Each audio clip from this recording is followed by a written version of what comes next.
Meu nome é Jorge Soares.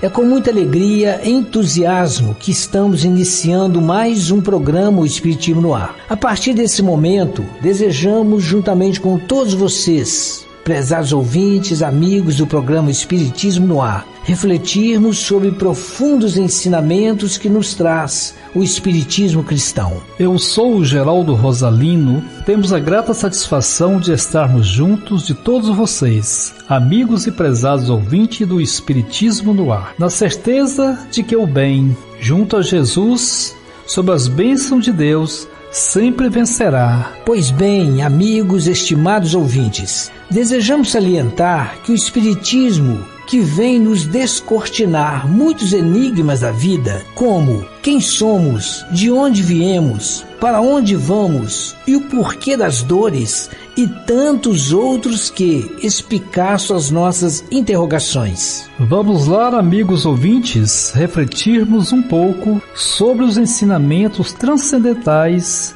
da vida sobre a luz do Espiritismo. Antes, um minuto de meditação.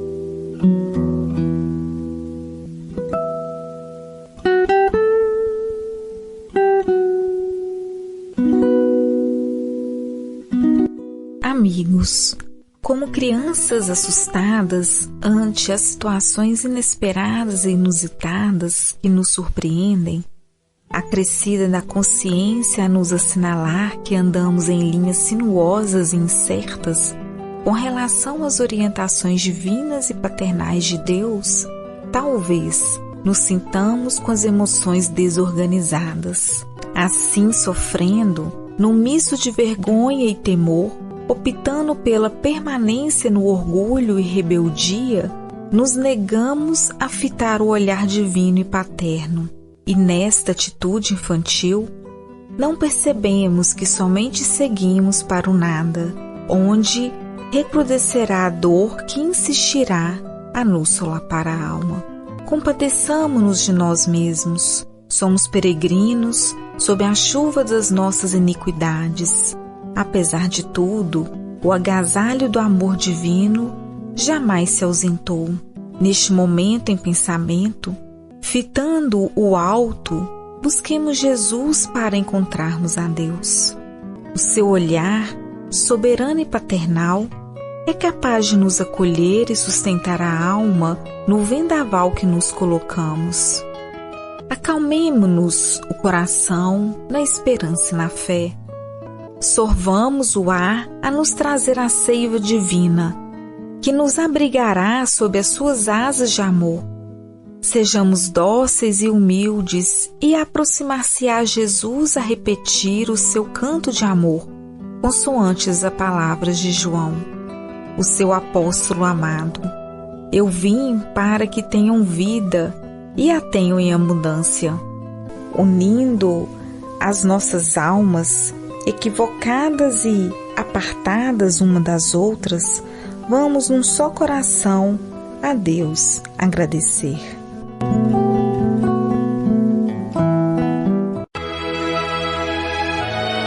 Amado Mestre Jesus, nesta noite nós te rogamos a presença do amor e o concurso dos bons amigos espirituais para que nos intua.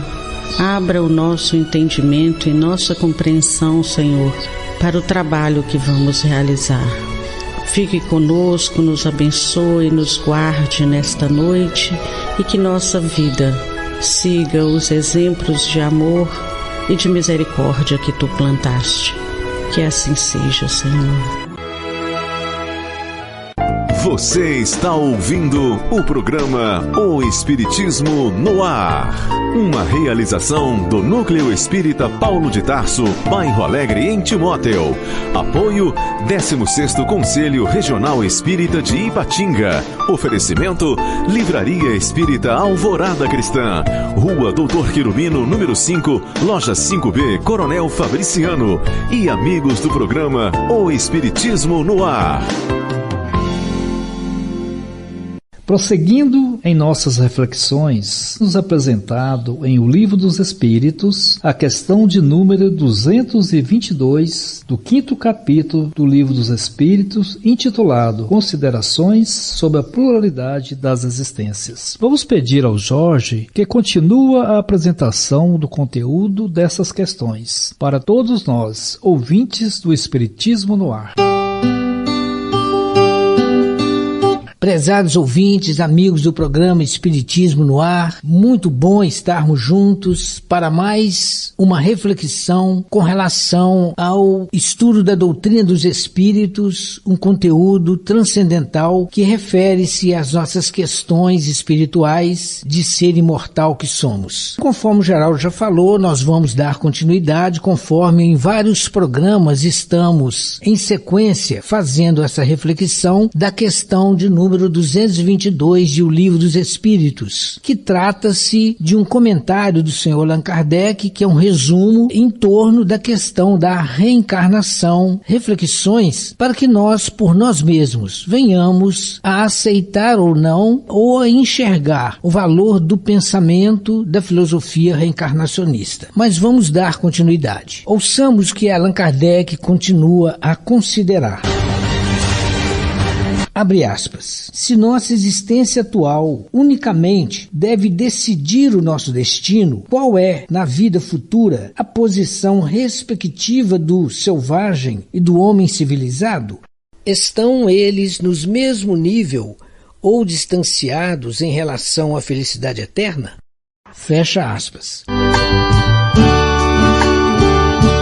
Prezados ouvintes, vejamos que o Sr. Allan Kardec, ele pondera para nós. Se nós agruparmos a humanidade em vários grupos de identidade, no aspecto de cultura, de evolução mental, intelectual, e ele cita dois grupos, o considerado civilizado e o considerado selvagem. Estes grupos, ao voltarem para o mundo espiritual, cada indivíduo morrendo, como vai ser no plano espiritual? Como é que Deus vai julgar essas criaturas de níveis tão diferentes? Um errou mais, o outro errou menos, porém, uns tiveram mais consciência do que era o acerto e do erro do que os outros. Como é que fica esse amaranhado de coisas? A gente imaginava, através de outras filosofias, que existia um inferno e que todos que tivessem determinados erros acentuados iriam para o inferno. Outros erros amenizados iriam para o purgatório, outros que não errou iria para o céu. Mas havemos de considerar como um selvagem, por exemplo, as tribos considerada o mais brutal possível no plano espiritual. Como é que seria esses indivíduos? É que nos leva a essa reflexão, porque, de uma certa forma, é muito simplista nós falarmos, errou, vai para aqui ou vai para ali, mas a gente precisa considerar o nível de cada um no aspecto do seu grupo social. Uns conhecem mais as leis, outros conhecem menos, e ele continua a refletir, nos levando à reflexão. Ouçamos. Abre aspas. O homem que trabalhou toda a sua vida no seu aprimoramento está na mesma posição daquele que permaneceu inferior, não por sua culpa, mas porque não teve tempo, nem possibilidade de se aperfeiçoar, fecha aspas. Outra hipótese que ele apresenta. E aquela pessoa que nasceu rica, teve toda a condição de adentrar-se a uma cultura de nível considerado significativo no campo, no meio social. Outros não tiveram condição porque nasceram de uma forma precária. Tratando-se novamente dos nossos selvagens e dos homens civilizados, que naturalmente subentende que os civilizados sempre tiveram mais chances do que o selvagem, aí nós voltamos à mesma tecla. Como é que fica essas diversidades no plano espiritual, uma vez na condição de espírito? Como Deus julgaria essas criaturas? E ele ainda continua a nos levar a refletir. Ouçamos, abre aspas. O homem que praticou o mal porque não pôde se esclarecer será culpado de um estado de coisas que não dependeu dele? Fecha aspas. É um raciocínio semelhante e muito próximo daquele anterior, quando ele nos coloca, e nós já comentamos, com relação às oportunidades de aprendizado, de busca de conhecimento e de cultura mais civilizada ou menos civilizada. No aspecto de que, se uma criatura teve toda uma chance e praticou o mal, mas outra não teve chance de aprendizado significativo e cometeu o mesmo mal. No plano da verdade, no plano espiritual, onde as coisas vão ser desnudadas e onde a consciência de cada um vai mostrar os seus equívocos e vai lhe cobrar até um certo ponto os seus deslizes, como separar essa situação. Mas nós vamos pedir ao nosso companheiro Geraldo dê continuidade a essas reflexões para nós e apresentar os pensamentos do senhor Allan Kardec. Tá bom, Geraldo? Irmãos e amigos, vamos ouvir as considerações. Abre aspas. Trabalha-se para esclarecer, moralizar e civilizar os homens. Mas por um que se esclarece, há milhões que morrem cada dia antes que a luz chegue até eles. Qual o destino destes últimos? São tratados como réprobos? No caso contrário, que fizeram para merecerem estar na mesma categoria que os outros? Fecha aspas. Então aqui nós podemos deduzir que Kardec começa colocando uma condição de trabalhar para se esclarecer, moralizar e civilizar os homens. Aquele que procurou se adequar a esse pensamento de trabalhar, de esclarecer, de moralizar, esse fez a sua parte, se esforçou para se melhorar. Mas também Kardec coloca uma outra condição, que há milhões que morrem cada dia antes que a luz chegue até eles. Ou seja, eles não tiveram essa oportunidade, às vezes de condições, de trabalhar para o seu melhoramento, de esclarecer, de moralizar, de buscar essa civilização. Aí Kardec pergunta, qual o destino desses últimos? Ou seja, daquele que não teve tempo hábil para se esclarecer e se moralizar, são tratados como réprobos, ou seja, por eles não ter tido essa condição perante as leis de Deus, ele é tido como um reprovado, uma pessoa que não conseguiu, que não se esforçou para buscar esse conhecimento, ele vai ser reprovado por causa disso? Aí Kardec nos esclarece também. O que fizeram para merecerem estar na mesma categoria que os outros? Então é necessário nós entendermos que, à medida em que nós vamos despertando a nossa consciência para aquilo que é certo ou errado, então nós somos culpados. Então, nesse caso, dessa pessoa que não teve esse tempo para se esclarecer, para moralizar, ele pode ser culpado de não ter feito aquilo que ele deveria fazer? Nós acreditamos que não. Por quê? Porque ele não foi esclarecido, ele não foi educado, foi moralizado. Perante a sua consciência, os atos dele eram normais, ou seja, eles não viam erro naquilo que eles fizeram. Não devem ser reprovados perante as leis divinas. Ele não terá as mesmas condições, mas o mecanismo das leis divinas tem sempre os atuantes e os agravantes. Conforme a lei dos homens, que são ainda imperfeitas, tem os atenuantes e os agravantes. A lei de Deus, que é mais perfeita, consequentemente, esses mecanismos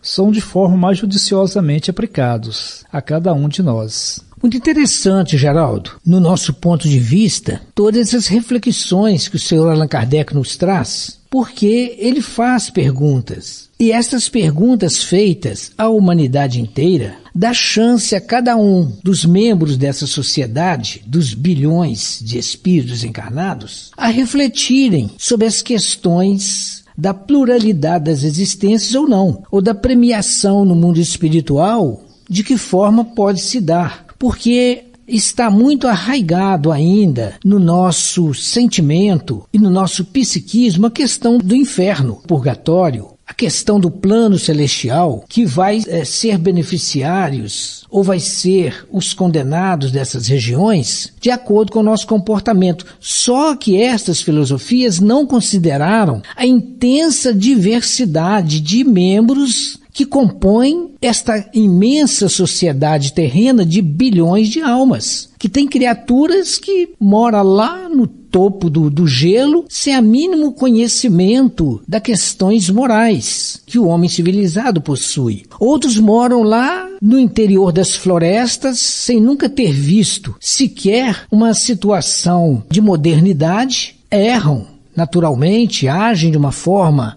inconsequente, mas iriam também para o inferno. Outros estão nos gabinetes, são pessoas cultas, filósofos, juízes, presidentes. Como é que fica essa diversidade de condição cultural e de poder de conhecimento, as criaturas na sua diversidade errando? Como é que ficaria essa questão no mundo espiritual? Então o que ele quer nos levar a raciocinarmos, a sentarmos, como os filósofos antigos faziam no tempo de Sócrates, pôr a mão na cabeça e não deixar se levar pelo que ouviu falar. Mas vamos refletir, é o que ele propõe a todos nós. Vamos indagar, independentemente do que os outros venham nos falar. Nós temos um cérebro questionador. Todos nós temos um quê de filósofo, de cientista, embora não sejamos nas considerações do mundo, mas no fundo da alma, todos nós ansiamos saber, ansiamos interrogar, queremos saber quem é Deus, se Deus existe, não existe, espicaça a nossa curiosidade. Então o que Allan Kardec está querendo nos levar é isso. E, Geraldo, interessante que agora ele apresenta uma questão sobre as crianças para nós. E eu acho que é um ponto também que a gente deve refletir no sentido de estarmos adentrando nestes conhecimentos por nós mesmos. Apresenta para nós, Geraldo. Olha, você já está aí com a faca e o queijo na mão. Vamos lá. Então, dando continuidade aos esclarecimentos de Kardec,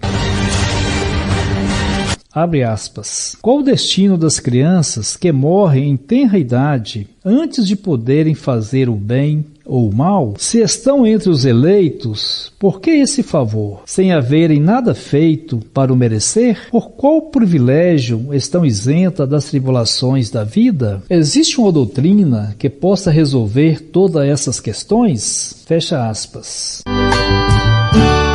Então, dessa forma, podemos compreender que as crianças que morrem em tenra idade, eles não tiveram tempo de fazer nem o bem nem o mal. Como que eles estariam na vida futura? Qual que era a sua condição? Se eles estão entre os eleitos, por que esse favor? Por que eles teriam esse mérito se nada fizeram, nem de bom e nem de ruim? São questões que nós precisamos refletir sobre elas. Como eles morreram em tenra idade, eles não tiveram tempo de sofrer as tribulações da vida, de trabalhar, de estudar, de sofrer as injunções da vida, as tribulações, da convivência com as pessoas de bem, com as pessoas de mal. A única doutrina que pode explicar essa questão dentro do nosso estreito conhecimento é a doutrina dos espíritos ou a doutrina espírita, que considera que a alma tem uma existência anterior, que a vida não começa no momento em que a criança nasce e acaba no momento que ela morre aqui no plano físico. Então, a alma ela preexiste antes do nascimento e continua existindo na sua individualidade após o seu nascimento. Agora o Jorge vai dar continuidade para nós. Ouçamos.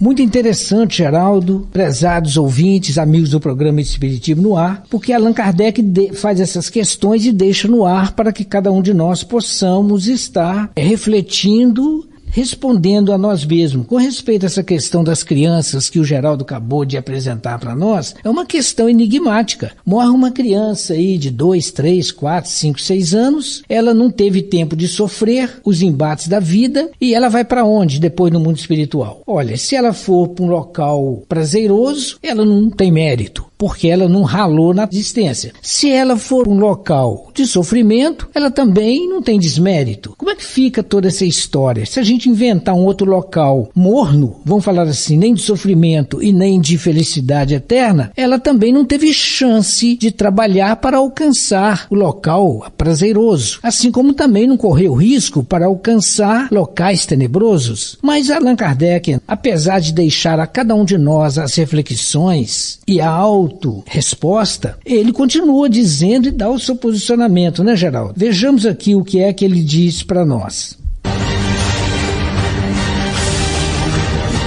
Abre aspas. Admitir as existências consecutivas e tudo se explicará conforme a justiça de Deus. O que não se pode fazer numa existência se fará em outra. É assim que ninguém escapa às leis do progresso, em que cada um será recompensado segundo o seu mérito real, e ninguém está excluído da felicidade suprema, a que todos podem pretender, quaisquer que sejam os obstáculos que tenham encontrado em seu caminho. Fecha aspas.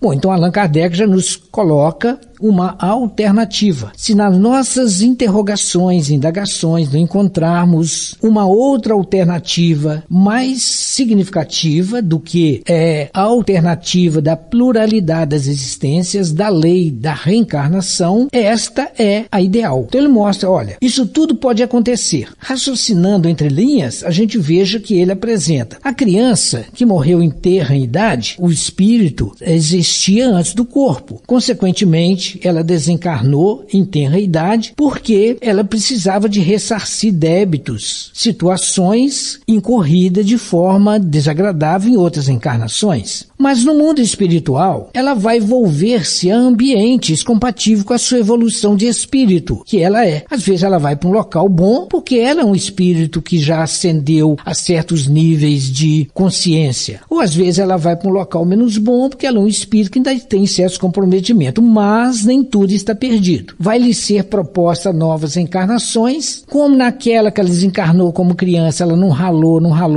na Terra para ter desafios. Na próxima reencarnação, sim. Então ela vai com isso evoluindo, ganhando mérito, a evolução vai se fazendo até... Bom, então ele coloca, se nós partirmos desse princípio e aceitarmos a filosofia, é a mais racional, a mais correta, a mais justa, porque dá a todos nós as mesmas condições de direitos, cobra de todos nós os mesmos deslizes, mas nos dá a oportunidade de refazer. Raciocinando naqueles assuntos anteriores, quando ele falava do selvagem e do homem civilizado, a mesma coisa. O selvagem, quando desencarna, ele não vai para um céu de benesses, mas ele vai para um ambiente compatível com a sua evolução. Mas nunca ele vai atingir um céu prazeroso? Sim, um dia, mas ele vai ter que ter muitas reencarnações como selvagem, depois como homem civilizado e por aí afora, e gradativamente ele vai pulando degrauzinho por degrauzinho, igual nós estamos neste caminho. Geraldo, é mais interessante, rapaz, que ele continua dizendo aqui para nós. Ouçamos.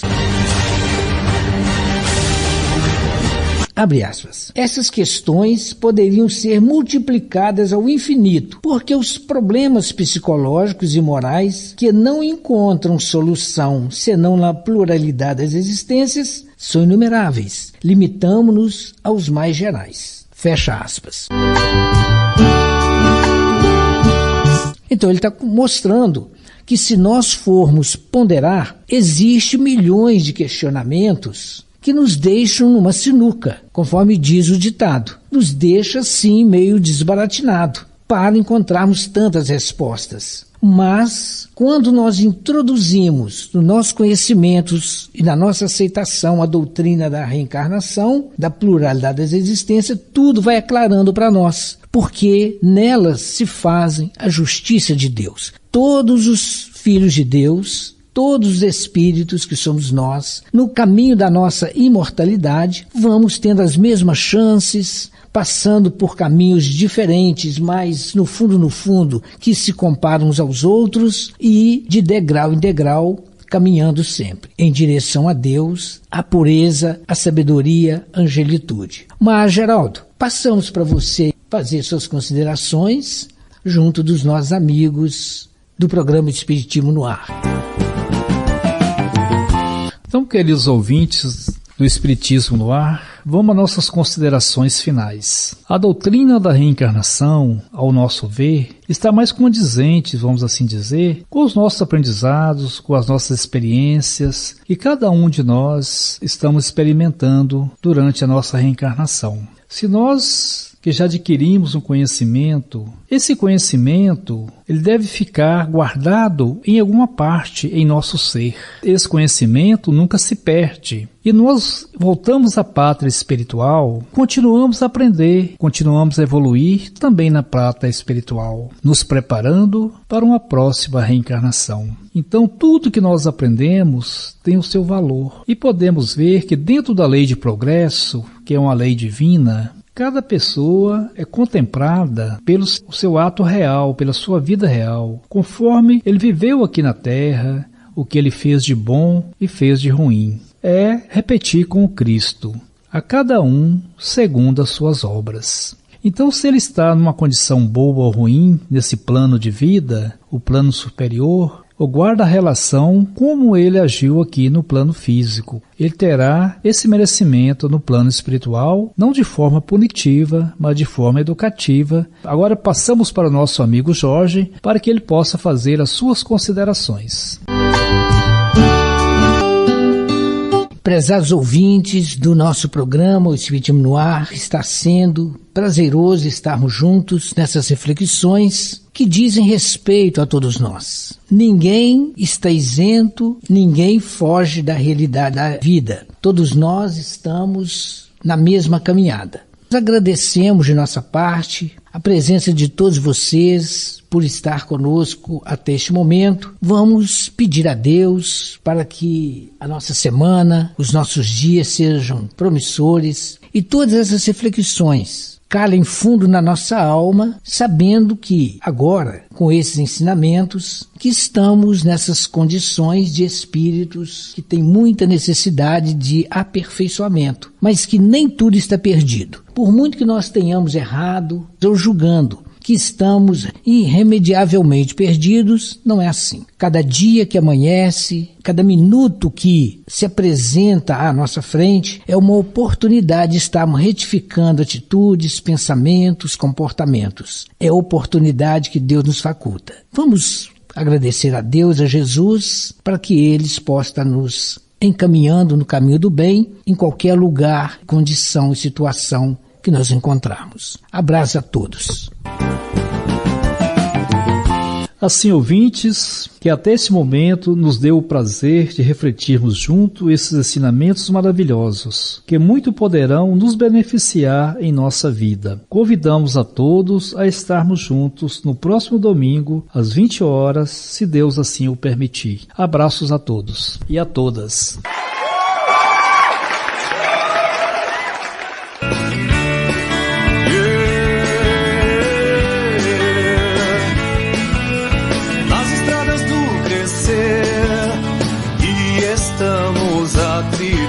Entre nascer e renascer, a cada dia um despertar, o poder de transformar, a vontade e o querer, sob a luz e um novo olhar, onde só via a dor, hoje percebe o amor a revolucionar.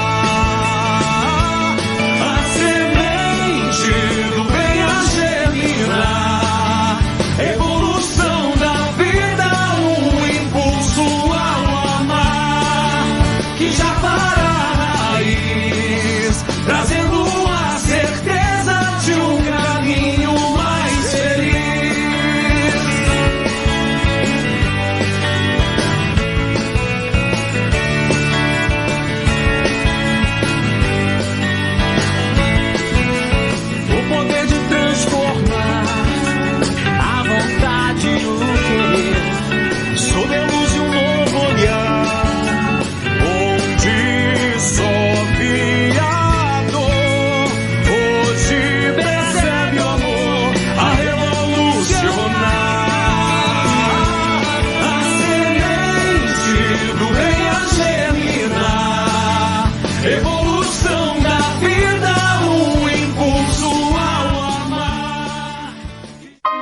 Você ouviu o programa O Espiritismo no Ar, uma realização do Núcleo Espírita Paulo de Tarso, bairro Alegre, em Timóteo.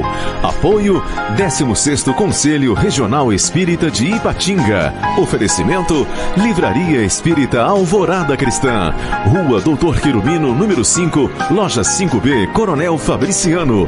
E amigos do programa O Espiritismo no Ar.